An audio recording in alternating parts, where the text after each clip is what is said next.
Cobros indebidos. Hoy vamos a estar aquí en el bombazo de Colbert trayendo otros nuevos ángulos y desgloses de esa famosa factura que cada vez que profundizamos, analizamos y buscamos información, aparece información donde usted está pagando más de lo que le corresponde. También vamos a hablar de las declaraciones hoy más que contundentes del presidente del Senado sobre el secretario de la Gobernación de Puerto Rico y el daño que le puede estar ocasionando esta figura a la imagen del PNP y del gobierno de turno y muchos otros temas. Así que con eso arrancamos a jugar pelota dura.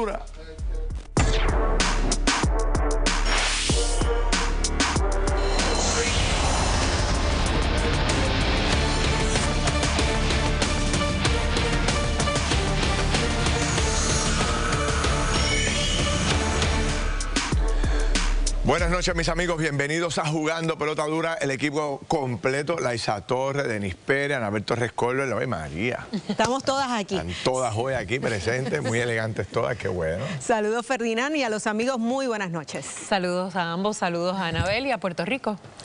Saludos a todos, a los televidentes. Ya me da más risa. Anabel, sí. Ya yo lo espero, ya yo lo espero. Mira, y Ferdinand después de ayer necesita simpatía. Sí, para que le baje el estrés. Hoy viene más tranquilo, hoy viene más tranquilo. Prometo estar tranquilo hoy, prometo. Bueno, vamos a ver. Mira, ya me dijeron que le van a estar nominando para el premio Simpatía del año. Dios mío. Yo solamente le digo hola y ella está muerta ya de la risa. Sí. Bueno, vamos a arrancar el juego porque nosotros, ustedes saben que ahora en noviembre cumplimos 15 años de estar al aire, ¿no? Y hemos estado escarbando, buscando, reviviendo y consiguiendo aquellas famosas entrevistas que logramos hacer cuando estábamos en Sistema TV. Y hemos encontrado una muy interesante donde se toca el tema del narcoestado. ¿Está Puerto Rico camino a convertirse en un narcoestado? Vamos a ver la historia.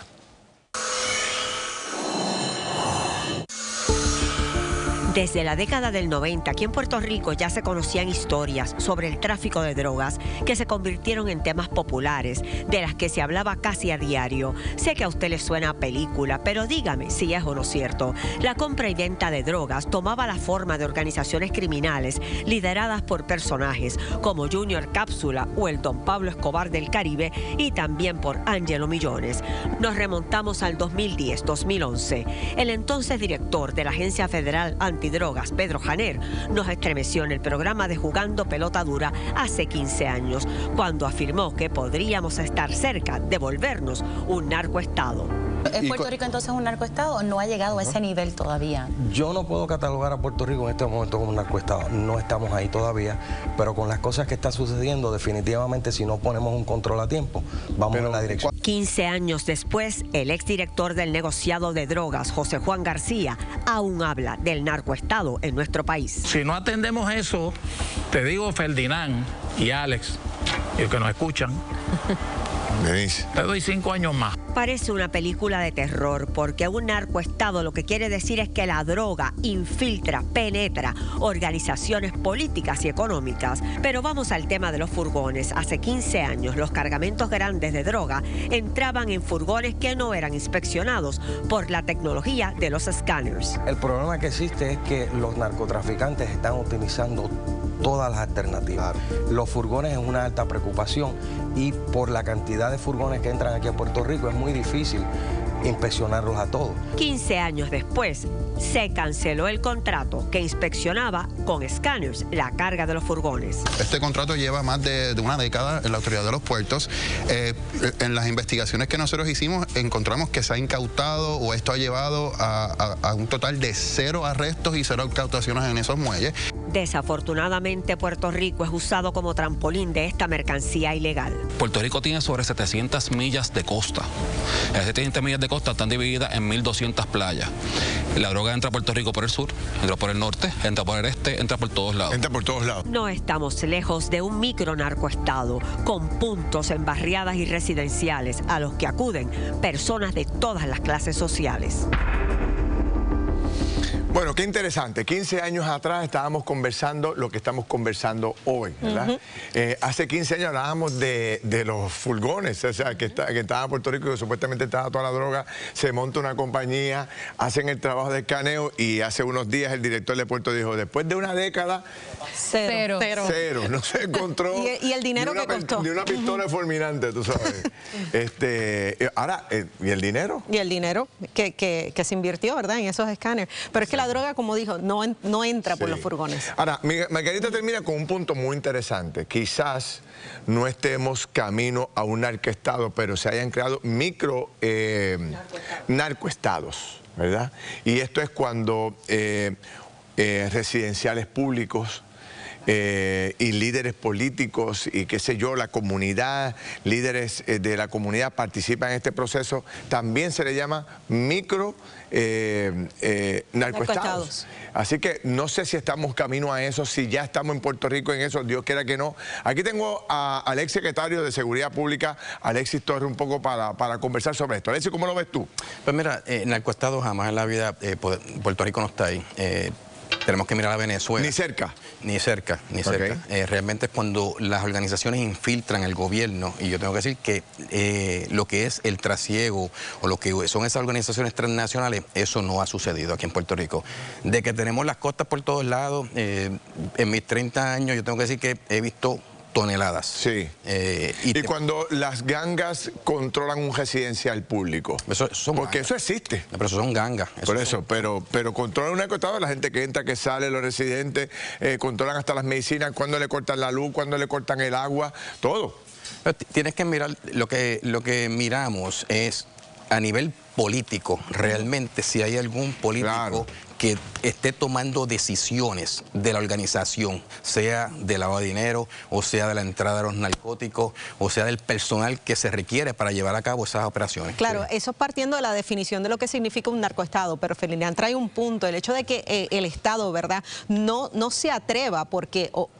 por temor a lo que pueda pasar, entrar a los residenciales controlados, apartamentos que los usan para almacenar droga, eso tiene que definirse de alguna manera. Pero es que realmente la Policía de Puerto Rico lleva a cabo un sinnúmero de operaciones y también las agencias de ley y orden federal. Se trabaja en base a la inteligencia, se trabaja información que va surgiendo quizás de las mismas investigaciones, y si se conoce o se identifica algún apartamento, algún residencial, y no tiene que ser un residencial porque puede ser alguna residencia en algún sitio, ¿verdad?, algún lugar que viven personas que son adineradas, también se impacta. Estamos viendo, y ahora que tengo el programa por la mañana en Magic, me doy cuenta, todas las mañanas hay un allanamiento, y yo le pregunto, hubo un tiempo en que eso se dejó de hacer, secretario, que yo sentía que se dejó de hacer porque impactaba de alguna manera en la comunidad.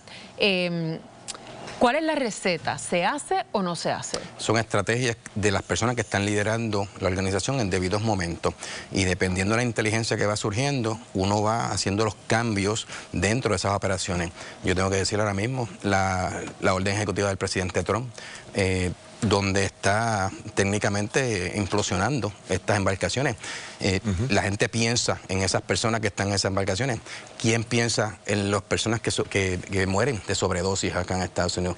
Yo pienso que lo que se está haciendo, aparte de lo que es la dictadura del señor Maduro, es lo que en un momento dado vamos a ver. De hecho, la reducción del costo del kilo de cocaína, $8,000 previo a esa orden ejecutiva, ya va por 14 o 15 mil dólares. También incorporar al coronel José Juan García, que fue el que le dio continuidad a este tema del narcoestado hace unos meses atrás. Anabel. Un poco yo siguiendo la línea de lo que trajo Laisa y poniéndolo de una manera bien sencilla a como el ciudadano lo ve. La policía sabe lo que pasa allí y sin embargo no se mete. Entonces ahí es lo que a veces redunda en que se entienda, pues eso es que tienen comprado a los policías o que hay alguno que participa. ¿Cómo contrarrestamos esa percepción? Yo le garantizo a usted, yo le garantizo a usted que la policía sí conoce, tiene inteligencia de todos esos puntos. Lo que sucede es que tenemos que encontrar la evidencia para poder presentarla en un tribunal. Coronel. Pues mira, la pregunta suya, los casos, como dice el exsecretario aquí de Seguridad Pública, los casos no se hallan por llevarlo. Las querellas no se atienden porque alguien se inventó decir que X o Y está vendiendo droga o armas o lo que está ocurriendo en esa área. Lleva un proceso de investigación, es bien delicado, hay que probar de que realmente allí se está cometiendo un delito, hay que hacer vigilancia, hay que consultar con un fiscal, hay que buscar levantar información de esas personas, hacer un expediente y más aún para expedir una orden de allanamiento, después hay que ir a jurar donde un juez. ¿Verdad? Que tenemos 10 días entonces para poder diligenciar esa orden. Y en la mayor parte de las ocasiones, yo le puedo decir que se ocupa material delictivo en esa área. Cuando yo estuve en negocio de drogas, se hablaba de sobre 1.200, 1.500 puntos de droga. Y en aquella ocasión... ¿Qué año es ese? En 2014 a 2017. 2014 a 2017, 1.500 puntos se hablaba, en Puerto Rico. Nadie sabía un estimado... ¿Y hoy? Bueno, la realidad ¿Más es, o menos? Bueno, esa data yo no la tengo, no te la puedo decir, ¿verdad? Pero la percepción es que continúa vendiendo. Pero no debe haber variado mucho. Pero lo que te quiero decir es que en aquel momento tomamos la decisión de, con el coronel, en aquel entonces superintendente de la policía, coronel José Luis Caldero, yo le digo, mire, se habla de 1.000, se habla de 800, se habla de 1.500, vamos a probar, vamos a ir a cada lugar de esto, porque como dije anteriormente, la policía sabe. ¿Dónde están? Un montón, en muchas ocasiones donde se está cometiendo este tipo de delitos y comenzamos a grabar y logramos probar. Lo que pasa es que cambia la administración, el plan cambia y se quedó lo que eso siempre ahí. pasa, lo que siempre pasa en Puerto Rico, y cambia. Yo pregunto logramos probar, antes que ahora, logramos probar con video y transacciones de droga, íbamos por 500 puntos de droga certificados que sí ocurría de esa manera. Ok. Volviendo al tema de la inspección de los furgones, ¿cómo es posible que no se haya encontrado en una década nada? Nada. Bueno, eso realmente es un desastre. Entonces, ahora pregunto yo, y ahora al saber los narcotraficantes que ya no hay inspección, pues va entonces a empezar ahora, por ahí. Bueno, pues ahora es más fácil todavía porque ya no hay que... ¿Cuál es la principal vía? Hace varias... Mira, es que se habla, escuché ahorita hablando de la... Yo sigo difiriendo de eso, ¿verdad? De la teoría de que Maduro está interceptando lanchas, digo, el gobierno de los Estados Unidos. La realidad es que yo no voy a traer, ¿verdad?, exactamente cómo es que funciona esto, pero no es Venezuela nada más, o sea, aquí viene de Bolivia, aquí viene de Colombia, aquí viene Costa Rica, aquí viene tan cerca como de la República Dominicana, o sea, de Islas Vírgenes. Hay un mapa que te dice a ti que nosotros lo tenemos. Y los furgones nosotros lo tenemos. Pero coronel, la pregunta es, ¿el furgón era un mecanismo para transportar armas y drogas, sí o no? Sí. Claro. Entonces, ¿por qué no se encontró nada? Hace varias semanas en Jacksonville se ocuparon cerca de 1.000 kilos de cocaína veniendo de Puerto Rico. Pero a la policía no le levanta sospecha. Bueno, lo que pasa es que son miles de contenedores. También, pero en 10 años ni una eso lo estipulamos ya, eso fue un desastre. Eso no hay manera de catalogar, o sea, de mirarlo, de medirlo. ¿Y eliminarlo fue una decisión sabia? Pero si no producía. Pero usted dice que entonces tenemos que mirar alternativas, otro mecanismo, quizás añadirle recursos, quizás allá en Jacksonville hacer algún tipo de acuerdo. ¿Cuál es la principal vía de llegada de droga a Puerto Rico? Porque los furgones ya sabemos que si por ahí era, por ahí no fuimos porque no pasó nada. Son saliendo, ¿verdad?, domésticos. Por eso, pero es por mar. Por mar. Bueno, depende del tipo de droga, porque acá, a través del correo postal llegan cientos de libras de marihuana, llegan cantidades de armas de fuego. Cantidades. ¿Verdad? Bueno. ¿Por qué? Eso es una agencia que tiene sus inspectores, tiene otra forma de trabajar, ¿verdad? Tiene sus reglas, pero la realidad es que en negociado nosotros comprábamos a través del correo después que llevan a Puerto Rico y sabíamos que había una conexión desde Florida, o sea, ¿y qué pasa? ¿Qué pasan por ahí? Bueno, esa contestación te la pueden dar ellos. Bueno, el punto es que 15 años después en Puerto Rico se siguen tocando los mismos temas, los mismos temas, porque tenemos un grave problema de ejecución, de resolver problemas. Si usted hace un ejercicio y busca las últimas 2 décadas, ¿qué problema se ha resuelto en Puerto Rico durante los últimos 10 o 15 años? Un problema fundamental. ¿Cuál? se ha resuelto. Hagamos ese ejercicio allá en su casa y todos aquí y hablamos de eso más adelante. Gracias a ambos. Gracias. Vamos a seguir recordando lo que discutíamos hace 15 años atrás para traérselos a ustedes, para que usted vea que en Puerto Rico los temas son cíclicos. Kimberly, voy contigo y regresamos con el bombazo de Colbert, no se lo pierda. Gracias, Ferdinand. Y hay aumentos insostenibles que están impactando la factura de la luz. ¿Realmente está pagando usted lo justo o está pagando de más? Jorge tiene, mire, una evidencia que va a cambiar el juego. Usted no se lo puede perder. Y era necesario que el secretario de Salud hiciera la evaluación de Antoneshka, o pudo haberse evitado, y tenemos un batallón de médicos para discutirlo. Y no se pierda la controversia. Rivera Chats, ay Dios mío, esto está caliente, le tiró duro a Francisco Domenech. ¿Qué fue lo que le dijo? Mire, se lo decimos al volver y únase a la conversación. Vote ya en nuestra encuesta, claro. ¿Cree que Puerto Rico está cerca de ser un narcoestado? Venimos con la contestación en breve. Lo que Luma hizo es lo correcto, debió recoger vela. Desde que ellos hicieron el anuncio de que no iban a dar el servicio en las noches, quien directamente estaba llamando a Juan Saca y a José Pereira, este servidor. Eso es una tragedia. Los 2 centavos se le van a cobrar según usted consuma energía. $7,000 al mes. Eso se va a traducir en precios más altos al consumidor. Pues seguro. ¿Qué ha pasado con nuestras pensiones? Los 35 años que yo estuve pagando una pensión. Es la autoridad en un pleito contra Luma una parte indispensable. Un pleito de clase suena bueno, pero hay que cumplir con muchísimos requisitos. Nadie tuvo el tiempo de impugnar. Pues me siento indignada porque somos personas mayores. Esto es una injusticia, esa es la verdad. Esto realmente lo que va a provocar es un desastre económico en Puerto Rico. Esta entrada al juego es gracias a Triangle Dealers y concesionarios Lexus.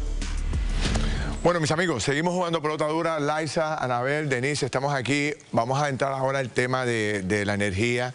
Y como les dije antes, Jorge tiene bombazo, pero hay reunión. En estos precisos momentos hay reunión, pero una cumbre básicamente hay sobre este tema. Jorge, dame los detalles.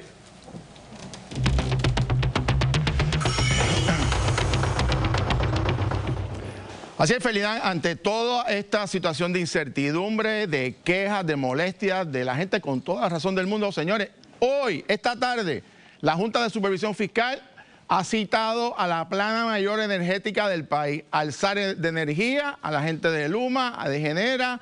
Todos están reunidos en este momento con la Junta de Supervisión Fiscal, están dilucidando las diferencias económica. Por fin vamos a saber aquí quién le dijo la verdad al país, si le aguantaron dinero a Luma o es que Luma no tramita los reembolsos federales, porque todas estas diferencias a quien le afectan es a usted y a mí en el bolsillo de estar pagando aumentos en la luz. La Junta hoy, aparentemente, y ojalá así sea, va a poner orden en este desorden que ha habido por semanas y meses teniendo al país de rehén en estas disputas.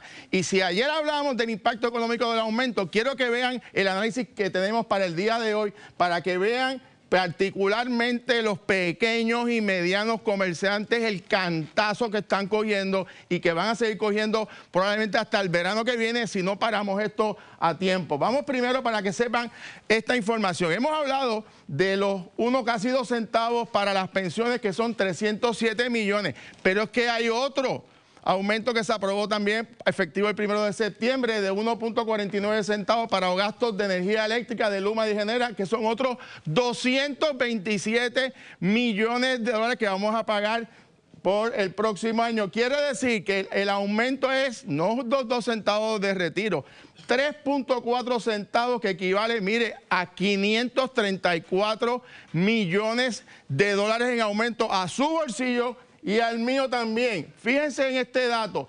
El negociado de energía en su resolución, en una parte de estos aumentos, lo que no tiene que ver con la pensión, excluyó a los servicios de bajo consumo en las residencias, 450 kilovatios o menos, a servicios residenciales de vivienda pública y unas tarifas que tienen tarifa fija, particularmente los que están bajo el programa de vivienda subsidiada. Para que vean el efecto que tiene esto, miren cómo por grupos, por sectores que se paga la luz, ¿quién es el más que se va a afectar con este renglón? Los números son sorprendentes. Miren qué interesante, según los cálculos que hemos tenido, estos son documentos del Plan Fiscal de la Junta de Supervisión Fiscal de Energía Eléctrica, el último que se ha publicado, de los documentos de Luma, de los documentos de energía eléctrica que han estado presentando y que obviamente también se están dilucidando en el Tribunal Federal. Miren, en el área residencial, que es uno de los sectores, que este es el consumo en gigawatts por hora, para que tengan una idea, el consumo residencial es 42%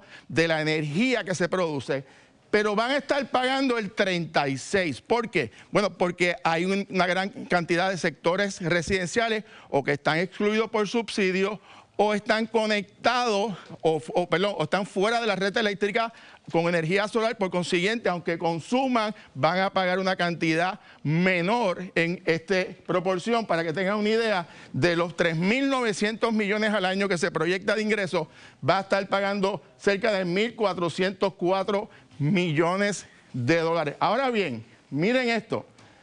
El sector comercial, lo que digo aquí Eri Santiago ayer, los pequeños y medianos comerciantes, miren la cantidad de consumo, miren cuánto consumen, el 48%, pero al contrario de los residentes que van a pagar poco menos proporcionalmente, aquí a los comercios, a los pequeños y medianos comerciantes van a pagar el 53% del aumento, es decir, 2.067 millones de dólares. Felidán, estos son los pequeños, medianos comerciantes, los empresarios, las mujeres emprendedoras.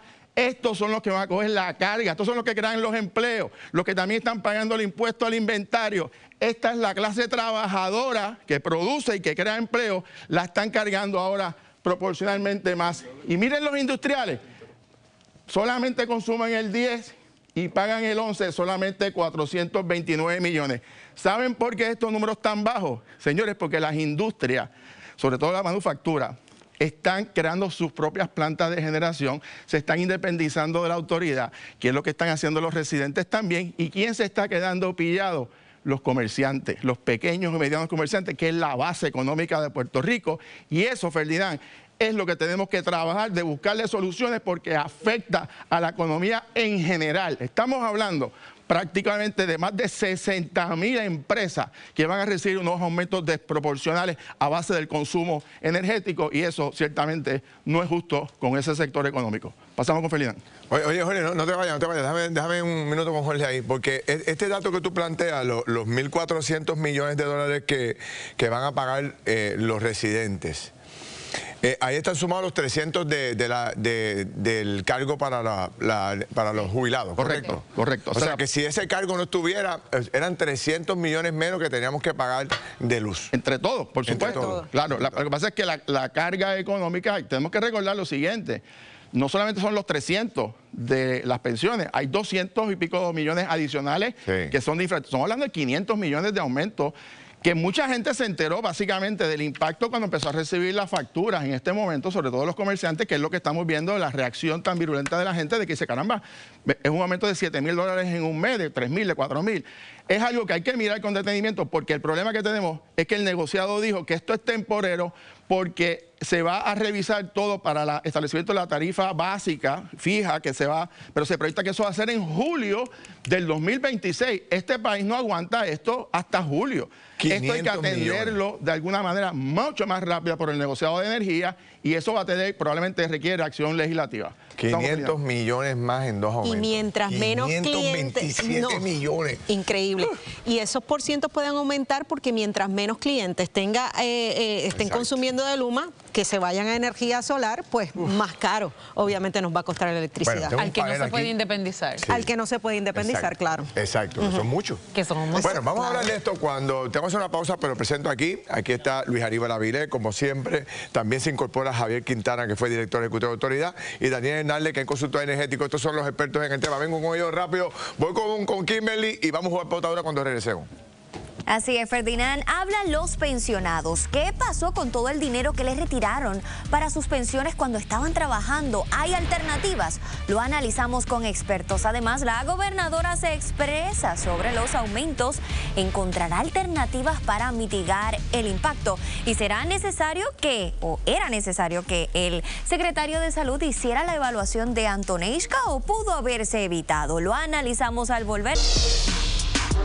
Bueno, mis amigos, vamos al tema, que yo estoy seguro que todos ustedes allá están esperando esta discusión. Ayer todo el país estaba conectado con nosotros sobre este debate que teníamos, que estuvo súper interesante y queremos la opinión de ustedes. Ya los presenté, pero voy a arrancar con este pie forzado. Vamos a poner esta factura que nos envió una señora que vive en Puerto Nuevo, tiene 72 años, es la abuelita de una compañera de trabajo nuestra.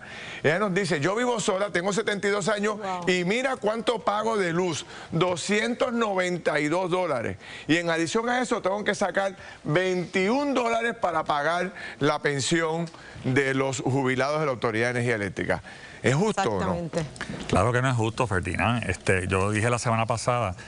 Eso es un impuesto regresivo. El pago de la pensión de la autoridad no tiene que ver nada con el servicio que da la autoridad. Yo pago por consumo. O sea, un cargo volumétrico a base para pagar una pensión que no tiene que ver con el servicio de electricidad es un impuesto regresivo. Eso quiere decir que los que tienen menos pagan proporcionalmente más de su ingreso a ese impuesto que los que tienen más. O sea, quizás un supermercado gasta cientos de miles de dólares, pero proporcionalmente esa viejita paga más dinero. Claro. Yo dije la semana pasada que el gobierno de Puerto Rico, las agencias públicas siempre le debían, no sé si todavía le deben, entre 300 y 400 millones de dólares. O sea, presupuestan para el pago de luz. No le pagan a los primos, porque somos primos. Ese es el cuento, ¿verdad? Somos primos. No le pagan. Que son, para que la gente entienda, el gobierno a sus propias agencias, entre ellos. Lo mismo pasa con acueductos. No le pagan, entonces, ¿qué pasa? Los compañeros de jubilados de la autoridad rindieron su servicio, pero el gobierno forzó la quiebra de la autoridad. Parte de la culpa es del gobierno. Bueno, yo pienso, ¿verdad?, que el gobierno es responsable de ese pago de las pensiones, como patrono es responsable.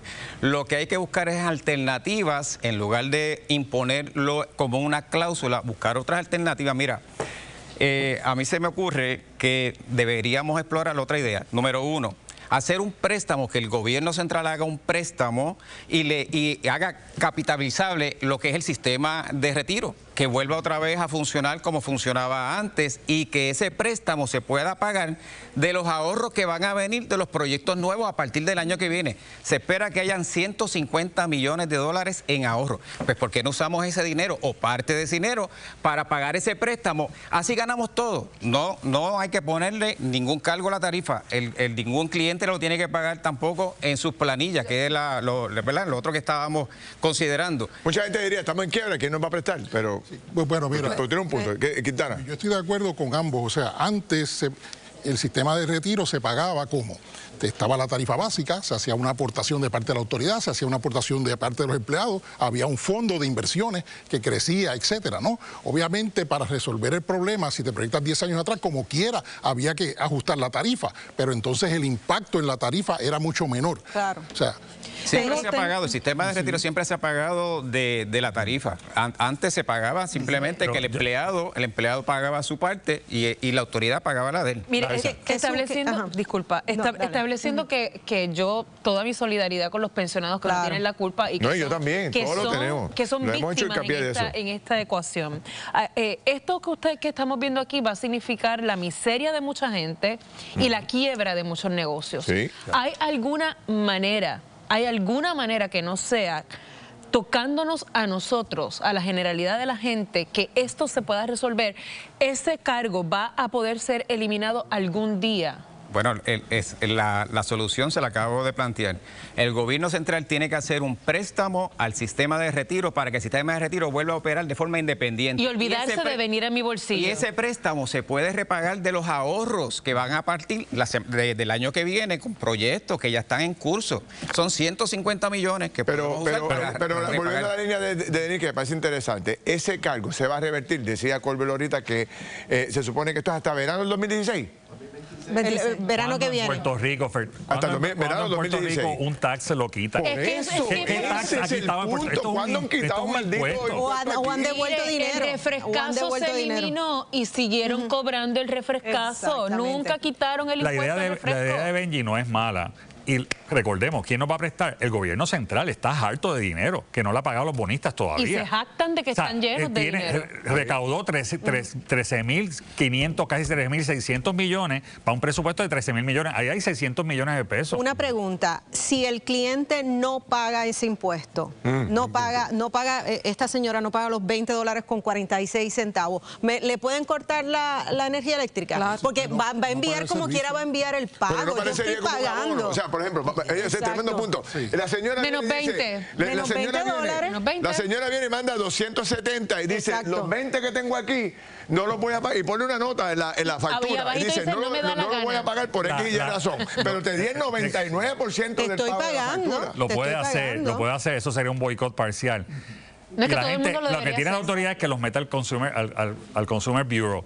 Si tú tienes 72 años y 80, no te importa el crédito, lo van a hacer. Es que lo van a hacer porque no tienen el dinero. Bueno, se está moviendo, hay mucha gente en las redes planteando eso, no sé, Anabel. Yo quiero un poquito aquí aclarar un punto, porque ayer tuvimos aquí una pensionada que decía, yo estoy pagando esto 2 veces porque mientras fui empleada aporté y ahora también lo tengo que pagar a través de la factura. Pero quiero ir a los pensionados que quizás no son todos igual, porque todos sabemos que políticamente los metían en la autoridad antes de que se retirara, 2 años cobrando el sueldo más grande que habían cobrado en el gobierno y la pensión era a base de ese sueldo. Sí, le estamos pagando la pensión a Josué Colón. Dilo, le estamos pagando la pensión a Josué Colón. Yo lo que iba era que cuando aquí hablábamos todos que hay que pagar todas las pensiones a todo el mundo, mientras todos no tenemos ese lujo, pues la realidad es que cuántos pensionados de la energía eléctrica particularmente pudiesen estar así, que realmente no aportaron. Como se dice que fueron todos y simplemente fue que se retiraron de la autoridad. Ellos aportaron, lo que pasa es que los últimos 3 años es a base del sueldo, claro, por eso. 3 años un promedio. Pero es que, de nuevo, eso es mirar para atrás, hay que mirar para el frente. La responsabilidad de los empleados públicos es del sistema público. Que la autoridad era separada del gobierno central. ¡Embuste! No lo era. Si tú le debes 300 millones de pesos, tú eres dueño de la Autoridad de Energía Eléctrica. Si tú le debes 300 millones mes y mes, y yo iba a donde el secretario de Hacienda, OGP, mis reuniones todos los meses era ir a cobrar. Págame 90, tírame con 100. Y entonces después te metían 150 más. El gobierno siempre le debía luz. Es responsabilidad del gobierno central y todo el Fondo General. Todos los que pagamos todos los taxes somos los que tenemos que pagar a los pensionados. No la viejita, mi mamá, que paga 20 pesos y tiene 82 años y vive de un cheque de seguro social. Esto es insostenible. Por eso es que hay que explorar otras alternativas. No puede ser del Fondo General de esa forma, porque vamos a todos a terminar pagando también la pensión. Lo que tenemos que buscar son otras alternativas. Hay ahorros que pueden costear eso. Hay ahorros que van a darse a partir del año que viene con 3 tipos de proyectos. Vienen conversiones a gas natural, el proyecto de las baterías. El proyecto de las baterías nada más va a ofrecer ahorros de 100 millones de pesos. Bueno, solamente ese proyecto. La Junta está reunida ahora mismo con todas las partes. Obviamente hay crisis sobre este tema, están sintiendo la presión, el fuego está a todo vapor. ¿Qué dijo la gobernadora sobre este tema? Vamos a verlo. Yo no puedo estar a favor de ningún aumento en la factura de la luz. No puedo, por eso estoy queriendo utilizar los del Fondo General. Por eso es que estamos buscando hacer los ajustes en el Fondo General. Pero Puerto Rico es gobernado por la Junta de Supervisión Fiscal. Y la Junta determinó que tenía que, para autorizarnos a nosotros a poder darle el pago de pensiones a los pensionados de julio, de agosto y de septiembre, la autoridad tenía que someter una propuesta de ajuste temporero. Fíjate, 2 cosas. Primero, eso fue en julio, ¿verdad? Y ella hablaba de cubrir ese incremento con fondos, con dinero del Fondo General, dijo ella ahí. Se hicieron préstamos. Por eso. Y entonces, pero después dijo que el que gobierna en el país es la Junta. Y la Junta está convocada ahora mismo, está convocando ahora a todas las partes. ¿Ustedes creen que algo puede pasar allí hoy? Bueno, si a alguien se le ocurre cosas fuera de estar cargándole más otra vez al cliente con más impuestos, a alguien se le tiene que ocurrir que hay otras alternativas. Y te voy a explicar un concepto. Dani. Javier, dale. Sí, no, mira, es que, como dicen aquí los compañeros, había un fondo de inversiones saludable. O sea, había que hacer su ajuste. Bueno, lo que pasa es esto, cuando tú haces el proceso de privatización de la autoridad, que básicamente todos los empleados de la autoridad dejan de ser empleados públicos, dejan de aportar a ese fondo. Obviamente el fondo colapsa. O sea, pero si tú revives el fondo, inyectas en el fondo y haces alguna aportación, como dice aquí Luis Aníbal, o sea, el gobierno típicamente le debe 300, 400 millones de dólares a la autoridad. Y la autoridad todavía tiene pues eso lo convierte en una aportación. Claro, y todavía la autoridad tiene empleados que la autoridad se supone que le esté pasando su parte de ese retiro a esos empleados, los que están dentro de la autoridad, los que están fuera. Recuerda que hay como 3.000 empleados que están regados, que eran de la autoridad y están regados y están pagando a su pensión. La gobernadora dijo algo cierto. Aquí, en la Junta Fiscal, que es un ente federal, si aprueba esto es un impuesto regresivo. Viola, si es acción federal, porque la Junta lo aprueba, viola la cláusula de uniformidad de los taxes. Por eso es que el Fondo General es quien tiene que pagar. Tú no puedes imponerle un taxe a un grupo y no a otro grupo. Si es un tax, si es un impuesto regresivo, no lo puede pagar un grupo, lo tiene que pagar todo el mundo, bajo la cláusula de uniformidad de los taxes. Pero le puedes dar un préstamo, que es diferente. Sí. El préstamo se lo puede dar porque así fue que se estuvo pagando hasta hace poco el sistema de retiro. Ustedes han hablado aquí del Fondo General. Tú has hablado aquí varias veces del Fondo General. Que si el Fondo General, que si hay chavo, que si hay chavo. Los dos que vienen ahora saben si hay chavo o no. Fueron secretarios del Departamento de Hacienda y nos van a decir a nosotros si con dinero del Fondo General podemos resolver parte de este problema. Gracias a los tres. Gracias. Voy con Kimberly. Pero ¿hay soluciones para el pueblo ante esta realidad energética? Pues mire, aquí llegan los expertos para darnos luz, así que usted no se puede perder esta discusión que va a estar buenísima. Yo no me la quiero perder, así que gracias por acompañarnos. Y Tomás Rivera Chat, mire, arremete contra el secretario de la Gobernación. ¿Qué tuvo que decir? Nosotros tenemos todos los detalles.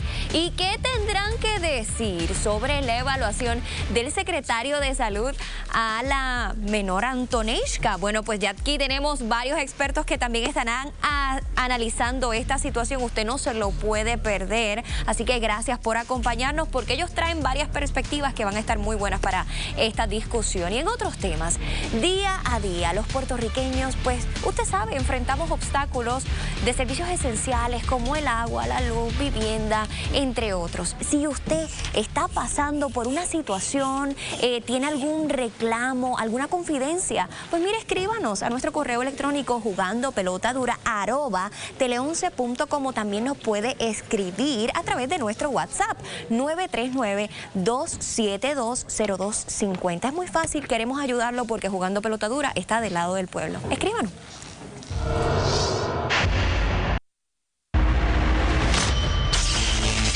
Movimiento ha comenzado a levantarse en las redes sociales, pues algunos usuarios alegan solamente pagarán el consumo de su factura de energía eléctrica y no los cargos adicionales, mientras que otros alegan pagarán todo, pero no las pensiones de la Autoridad de Energía Eléctrica. ¿Qué dice la gente? Veamos. Que no resuelve nada, porque te cortan la luz, tienes que pagar reconexión adicional a todo lo que te están cobrando y no resuelve nada porque a esa gente no le importa el pueblo. ¿Y cuál sería su solución? Sacar a Luma. Yo soy jubilada de la Autoridad de Energía Eléctrica y estoy pagando nuevamente mi retiro. ¿Cuánto tiempo trabajó en la autoridad? 30 años. No, en casa tuvimos que vernos obligados en poner las placas solares. Tenemos nuestras placas solares. En casa yo tengo placas solares. ¿Qué opina usted de eso? Se debe pagar el consumo y no los cargos, porque los cargos no corresponden a nosotros. Pero usted lo haría, ¿usted lo haría? Yo lo haría, sí. Pero le cortan la luz y no lo paga completo. Bueno, es que nosotros no podemos responsabilizarnos a la que le corresponde a otras personas. Bueno, mis amigos, vamos con otro grupo de personas que nos puede ayudar o asesorarnos y buscar luz aquí. A ver si alguien prende la luz en la sala. Si la apaga. Sí tienen. Francisco Párez, el ex secretario de Hacienda. Juan Zaragoza, ex secretario de Hacienda y ex senador. Y Javier Rúa, que es el director de Política Pública de la Asociación de Energía. Bienvenidos los tres. Gracias. Saludos. Bueno, Saludos a todos. Cuando hablamos de Fondo General, como decía, esto está tan interesante que se ha quedado todo el panel energético, se quedó aquí esperando la reacción, a ver si hay chavo en el Fondo General o no. Este planteamiento de que del Fondo General se puede quizás coger ese dinero, pagar gran parte de lo que se debe sobre eso y poner a funcionar y coger algunos préstamos, etcétera, etcétera. ¿Cómo lo ven ustedes? Mira, Ferdinand, cuando yo estaba en el Departamento de Hacienda, los márgenes entre los recaudos y los gastos del Fondo General sobrepasaban los ingresos por cerca de $1 billón. Me sospecho que ya para el último año vamos por medio billón. ¿Qué significa? Eso se ha ido erosionando. Cada vez siguieron trepando el susodicho presupuesto y el gasto de gobierno a llegar a los niveles que lo tenemos hoy, que van a superar los 12.800, 12.900 millones de dólares. Así que no se puede tener bizcocho y comérselo también. Están prometiendo una reforma contributiva. El margen ahora mismo es de $500 millones al Fondo General. Han utilizado el Fondo General o han dicho que lo van a utilizar para 28.000 cosas.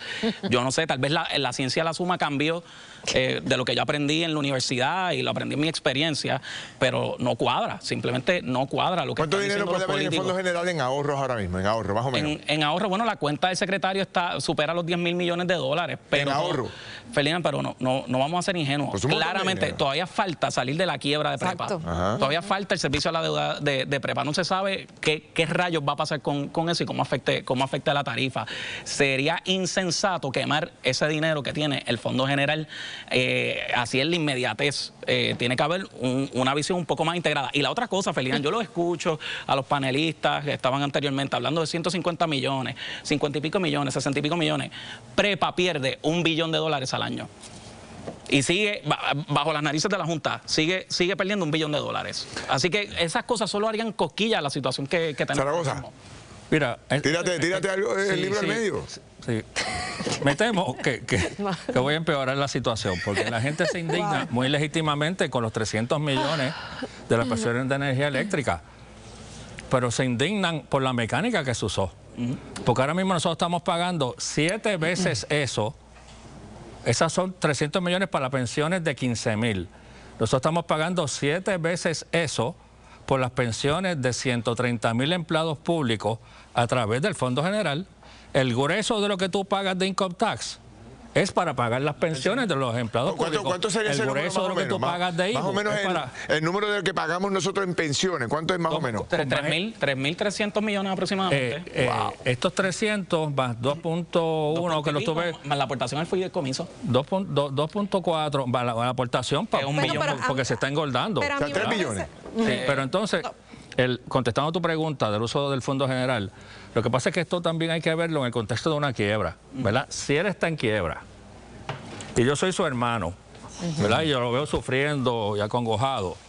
Yo ni para el caramba aparezco en la vista esa en el tribunal a decir, cuenta conmigo, porque ¿qué van a hacer los acreedores? Vete para tu casa, nosotros bregamos con tu hermano. Claro. No, tú tienes que dejar que los acreedores se arranquen la cabeza con el pelado. Que de hecho la buena es que el pelado resuelve. Le puedes dar amor, pero no dinero. Sí, exacto, mucho cariño, pero resuélvete. Después de eso, y el pelado es prepa. Yo veo una el que tiene cash es el Fondo General. Pues deja eso. O sea que ahora mismo, volviendo a la pregunta básica, en términos de qué puede hacer el Fondo General, préstamos. Pero no puede sacar porque entonces el otro va a decir, espérate, aquí llegó una persona nueva a la fiesta con billete largo. Es que yo escucho a Párez, por ejemplo, hablar de los 10.000 millones y yo escucho al secretario de Hacienda decir lo saludable que está el fondo, etcétera, y que hay que proteger el fondo y yo lo comprendo, eso yo lo comprendo. Y usted dice que no podemos actuar de manera inmediata porque no sabemos lo que va a pasar con las pensiones. Pero es que entonces lo inmediato fue meterme la mano en el bolsillo a mí. Exacto. O sea, ¿por qué yo tengo que proteger un fondo de alguien que no protege el mío? Que hubo unas decisiones que se tomaron y hipotecaron tu bolsillo, sí. Los políticos hicieron eso. Y lo hicieron cuando aquí ayer Ferdinand hablaba de secretarias cobrando $6.000. Pues llegó el momento de pagar sus pensiones. Y el camino del Fondo General no es otra cosa que una solución invisible. Porque no lo vas a ver en la factura, pero lo vas a ver en la planilla. Mira, ¿Cuál sería la solución para no meter la mano en el bolsillo del cliente? Todo problema difícil tiene una solución fácil que siempre es la incorrecta. Pero hay soluciones. Por eso es que este hombre, si fuera hermano mío, yo lo ayudaba. Aunque estuviera pelado. No se ha hablado aquí. Aquí se puso la Junta de Control Fiscal con parte de su mandato era algún tipo de reforma gubernamental.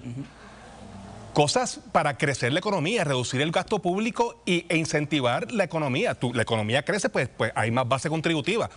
Ningún partido ha podido meter la mano mínimamente al tema de permisos en Puerto Rico. Difícil reabrir un restaurante en una zonificación para restaurantes en Puerto Rico. Entonces hay cosas que podemos hacer. Ahora, en el tema de sacar impuestos, yo creo que no es crear nuevos impuestos, es de alguna forma crecer la base contributiva, creciendo la economía. Aquí todo el fin empezó con la pérdida de 936, de gran parte de la base industrial. Pues, ¿cómo crecemos la base industrial? Yo no sé. Pero esa no es la discusión que estamos teniendo. Estamos teniendo una discusión de cajita acá, sacar acá, poner acá. Creo que la factura es una base muy pequeña. Y yo coincido con eso, pero eso solo se va a lograr repoblando Puerto Rico, y la tendencia es que nos estamos vaciando, que se puede revertir. Y nos seguiremos yendo, porque si cada vez va a pasar esto, que toma tiempo, definitivamente eso va a tomar 15, a corto plazo. Pues déjame coger tu punto de partida para un poco reflexionar sobre esto. Ok, tenemos, supongamos, 10.000 millones de pesos guardados en una cuenta allí.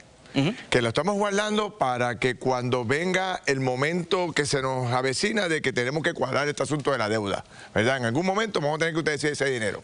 ¿Cuándo es? No sabemos, y no sé si ese es el enfoque de la gobernadora. La gobernadora aquí habló en la campaña con su idea, que yo creo que es rehén ahora mismo de sus propias palabras, y esto lo criticamos aquí, cuando yo era secretario de Hacienda, de decir que iba a pagar la totalidad del servicio de la deuda con el Fondo General. Con ese Fondo General. Pero porque no da tampoco. Está bien, pero tú tienes 10.000 millones allí guardados. Y tienes un país que le acaban de imponer 500 millones de dólares. Lo dijo Colbert ahorita, hay 500 millones de dólares nuevos en impuestos.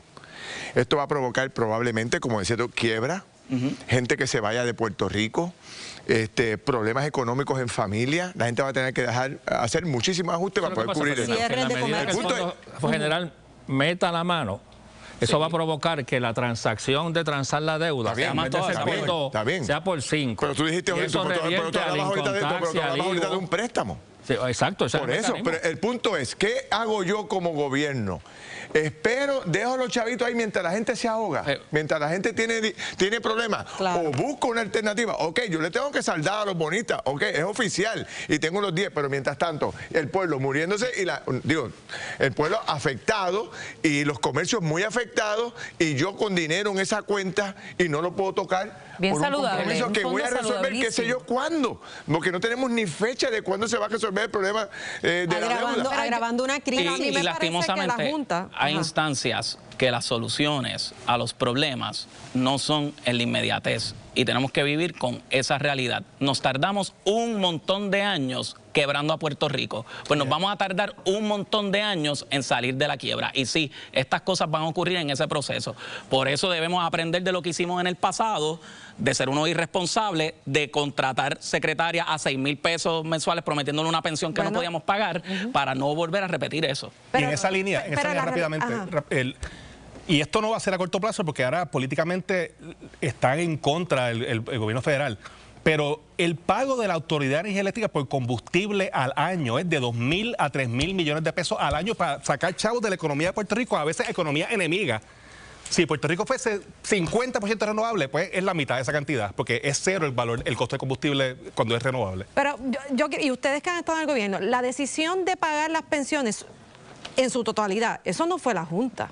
Eso fueron que los gobiernos de turno políticos asumieron, no vamos a tocarle la pensión a nadie, y ahí está el costo, porque la Junta lo que dijo es que no podía seguir siendo de préstamo, sino que tenía que ser de un ingreso permanente. Sobre la inmediatez, la Junta, cuando cogieron el palo porque necesitaban enmendar la ley, necesitábamos pasar legislación para pasar el plan de ajuste, y los políticos no iban a aprobar un plan de ajuste con cortes en las pensiones, la Junta se vira para atrás, a mi juicio de una manera muy mezquina, y obliga al gobierno de Puerto Rico a tener que en la inmediatez aportar casi $1 billón a un fideicomiso de pensiones. Que esto va a revertir en un beneficio de aquí a 15, 20 años, tal vez sí, pero que en la inmediatez nos está afectando porque básicamente se comprometió esos $1.000 millones de pesos. Recuerda que la Junta es la que nos representa en el tribunal, ¿verdad? Bueno, posiblemente, y no defendiéndola, posiblemente la Junta piense, bueno, pero es que si das préstamo tras préstamo tras préstamo, eso es equivalente a que el Fondo General es que está pagando, ¿verdad? Por eso dicen, bueno... Y ya ni la Junta, ahora es Trump representado con su gente ahí. Sin entrar en los que vengan ahora nuevos con la Junta, que son los que van a dar las directrices para transar la deuda de energía Eso también dificultaría que puedan accesar el fondo que está reservado para el pago de bonistas, precisamente con la preocupación de cómo se va a pagar después. Que de hecho ese fondo no está reservado para bonistas, pero dependiendo de lo que pase, también el gobierno central se tiene que preparar para una crisis. Y por ese dinero en el Fondo General debe quedarse una parte significativa para prepararnos a una crisis que probablemente porque pudiera recuerda que la deuda del fondo, las obligaciones generales ya se transaron. Sí. O sea, eso está ahí. Es la de parte ignorada, hay fondos de emergencia, hay pues fondos para el pago de pensiones. O sea, tampoco es que ese dinero está ahí disponible para usarlo. Bueno, Jorge, dime, ¿qué pasaba allí? Jorge está llamando allá a la Junta a ver si... Oye, ¿y tú no lo dejaste ir a la reunión ese conclave? Porque ¿cómo es que el SAR energético de aquí no está? El SAR energético de la gráfica. Bueno, voy con Kimberly y entonces vamos a cambiar de tema. Cuando regresemos vamos a entrar a la enorme polémica que se ha formado con el tema de la visita que le hizo el secretario de Salud a la joven acusada de asesinato. Venimos con eso rápido. En YouTube la gente está prendida en candela. Tali CR dice, no pagaremos y ya. No es justo, los ancianos sufren mucho. Ay, ay, ay. Y usted votó la encuesta, claro. ¿Cree que Puerto Rico está cerca de ser un narcoestado? Un 77% opinó que no. Gracias por participar y quédese con nosotros. ¿Era necesario que el secretario de Salud hiciera la evaluación de Antonishka o pudo haberse evitado? Además, no se pierda la descarga que le hizo el presidente del Senado porque le mandó fuego a Francisco Domenech. ¿Qué tuvo que decirle? Usted se entera solo aquí en Jugando Pelota Dura. Bueno, mis amigos, regresamos a Pelota Dura. Estoy velando a las 3 ahí, que están ahí. Aquí se ha formado un debate tremendo. Ayer Anabel estuvo y comentó sobre el particular, vino Yanes Parra, vinieron un grupo de abogados y de médicos a analizar, y de fiscales a analizar si el secretario de Salud hizo bien o no. Hoy se expresó el secretario, vamos a escuchar lo que el secretario dijo. Un caso novel, es la primera vez que había un paciente menor de edad en psiquiatría forense. Había un caso y tenía nombre y apellido y era bien mediático. Pues yo me comuniqué con varios pediatras del área donde está el hospital donde estaba ella, que donde único hay mujeres en psiquiatría forense en Ponce, con varios pediatras amigos míos. Ellos no querían problemas y que hubiera que ir. Hablé como con 5 bastante cercanos, bastante que no tienen problemas de atender pacientes y ninguno quiso aceptar el caso. Es parte del protocolo que tuvieron una evaluación física. Se hizo la evaluación física, ya ha salido público por las abogadas y por la gente. Yo estaba, además de estar yo, estaba mi PA, estaba la enfermera, estaba el tío de la menor y la menor. Se hizo la evaluación. Allí está en el expediente, está lo que se le mandó a hacer de parte de la evaluación física pediátrica. Yo tengo una dispensa para atender pacientes y donde quiera que un niño necesite mi servicio, yo voy a estar porque yo soy pediatra antes que cualquier cosa. La realidad es que estamos haciendo un procedimiento médico, ¿verdad? Tal vez mirándolo en retrospectiva, yo no soy abogado, así que yo no estoy mirando el caso. Ayer hablé con la secretaria, discutimos, la realidad es que nada tuvo que ver con el asunto de mental, procesabilidad, así que no debe en un momento afectar.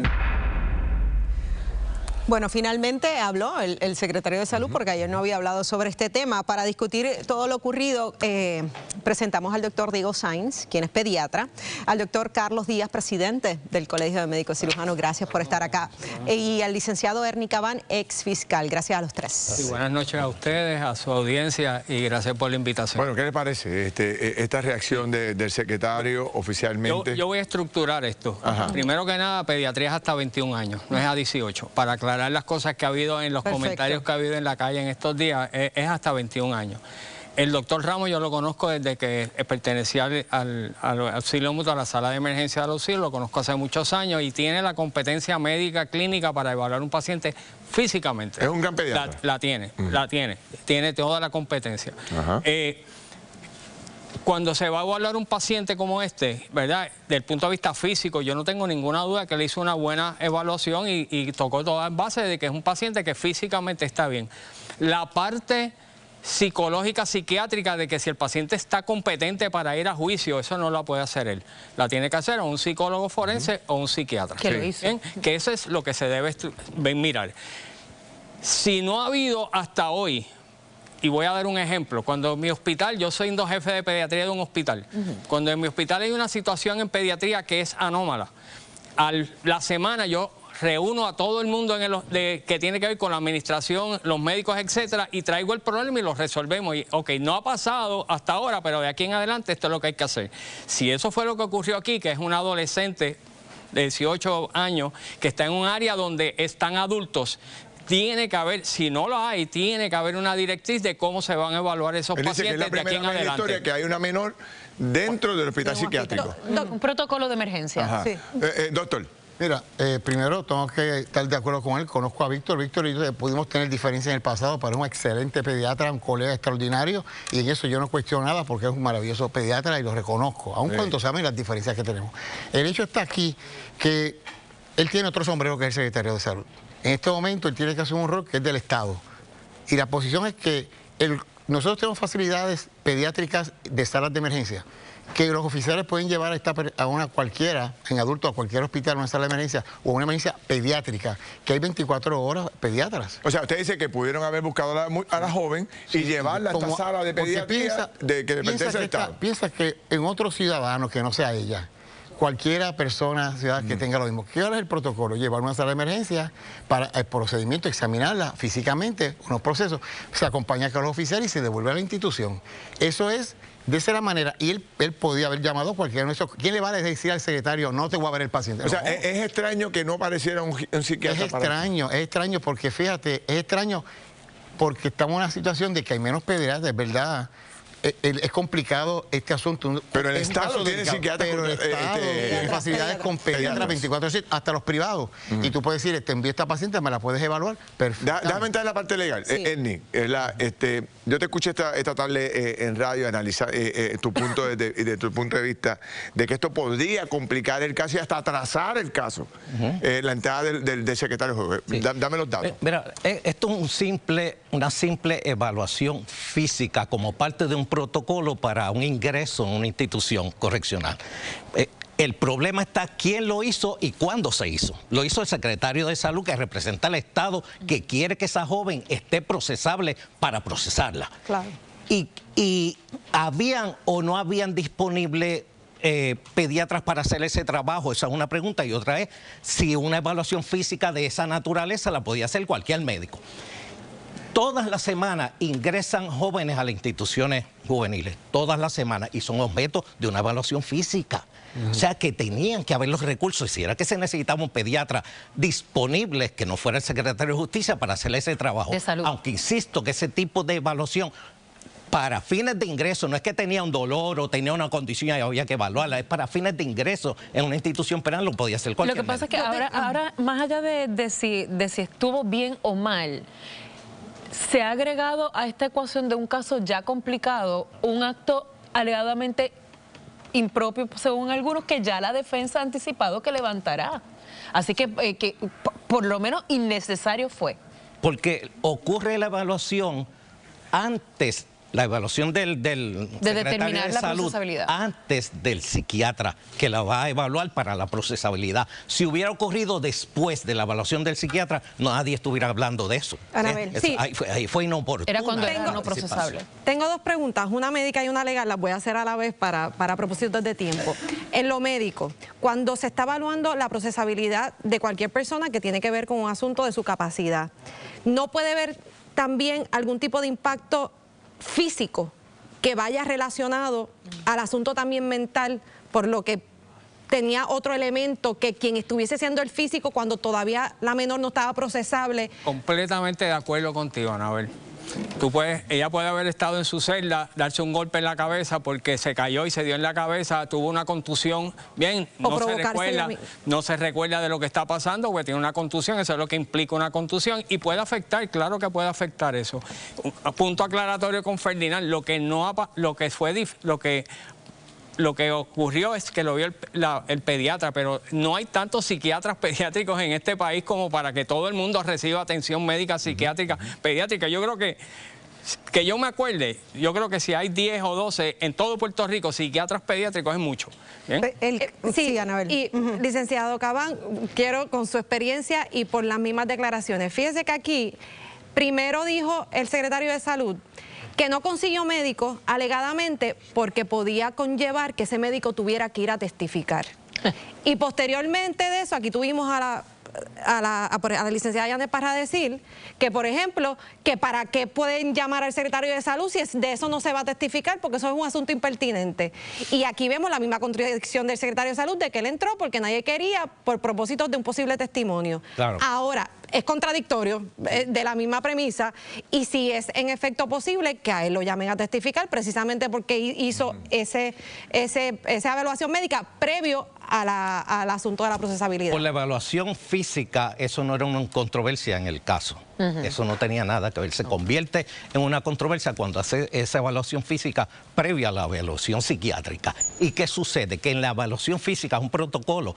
La observación del médico de cómo lucía esa paciente puede ser incompatible con lo que puso el psiquiatra al momento de evaluarlo. Y se torna entonces un asunto contencioso que hay que dilucidarlo en el tribunal y podría ser testigo el secretario de Justicia. Eso demuestra la fragilidad del sistema de salud que tenemos. Pero quiero decir nuevamente, el Estado paga a pediatras en las facilidades públicas, paga. ¿Por qué no referirlo al hospital como una emergencia como cual hijo de vecino? Yo creo, y con todo el respeto a mi colega, y como digo, les respeto, pero en este momento hay unos actos de prudencia que hay que tener. Un caso como este tan delicado, hay que saber cuando, mira, yo tengo a veces deseo como presidente del colegio de hacer unas expresiones, ¿y qué me dicen mis asesores? Cálmate. Mira la consecuencia que puede traer esto. Esto es delicado. Ok, pues yo creo que hay que tener prudencia. Porque el puesto que ocupa no es un pediatra solo, es el secretario de Salud. Gracias. Le agradezco a los tres las observaciones y los análisis, porque sin duda alguna esta controversia yo espero que termine hoy, pero si estos piques se extienden sería algo irregular y no queremos que sea así. Margarita, oye, ¿cuánto tiempo llevamos? 10 meses de gobierno, ¿verdad? Sí. ¿Cuántas veces ustedes creen que Tomás Rivera Chat ha hablado con el secretario de la Gobernación? Bueno, lo vemos cuando regresemos. Adelante, Margarita. Pues en efecto, Ferdinand, Rivera Chat sigue siendo noticia. El presidente del Senado le manda fuego a Francisco Dómenes. ¿Qué fue exactamente lo que le dijo? Se entera aquí en solo minutos. No tengo ninguna comunicación, ninguna. ¿Nunca? No la cogí. ¿Y no le interesa? No me interesa. No me interesa tener ninguna comunicación con él. ¿Cuánto daño le está haciendo esa figura a la imagen de la gobernadora? Sí. Bueno, yo creo que mucho. Yo creo que le resta, pero eso no es una decisión mía. Yo respeto la decisión de la gobernadora. Ella dice que es su persona de confianza. ¿Verdad? Ella tiene mucha confianza en él, eso yo lo respeto, ¿verdad? Yo no me meto en eso, pero creo que le está haciendo bastante daño, ¿verdad? Creo que sin quererlo, él es el director de la campaña de la oposición política del PNP. Director de la campaña de la oposición política del PNP. Bueno, vamos a hablar de esto con José Pichito Rezamora, representante del Partido Nuevo Progresista, y Héctor Ferrer del Partido Popular Democrático. Gracias a ambos. Buenas noches. Buenas noches.